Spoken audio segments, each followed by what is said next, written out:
সত্যি কথা বলতে নেইমার দীর্ঘদিন পর ইনজুরি থেকে ব্যাক করছে এবং তাকে আজকে দেখে কখনো মনে হয় নাই যে সে ইনজুরি থেকে ব্যাক করছে। ফুল ফিটনেস, চমৎকার রান, ওভারঅল দিকে নেইমারকে খুব স্বাচ্ছন্দ্য লাগছে। তবে সবচেয়ে বেশি যে কমফোর্ট সেটা হচ্ছে নেইমারের পারফরমেন্স। নেইমার ইনজুরি থেকে মাঠে ফিরলেও কখনো তার পারফরমেন্সে কখনো প্রভাব পড়ে নাই। নেইমার মাঠে নামবে আর পারফরমেন্স করবে না, সেটা কি হয়? নেমেই ৩টা শটে ৩টার ভিতর ৩টায় কিন্তু গোলের সুযোগ তৈরি করছে এবং সেখান থেকে কিন্তু একটা অ্যাসিস্ট পেয়ে যেত এবং একটা গোল হতে পারতো, সেটা কিন্তু হয় নাই। গোলকিপার অসাধারণ সেভ করছে বলতে হবে।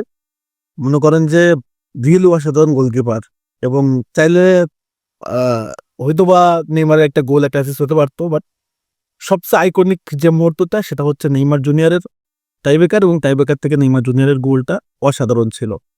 সো ওভারঅল মিলে নেইমার জুনিয়র ফ্যান্টাস্টিক এবং এটা হচ্ছে বড় জিনিস। ইনজুরি বাধা কখনো নেইমারকে মাঠে ফেরাতে আটকাইতে পারে কিন্তু পারফরমেন্স থেকে না।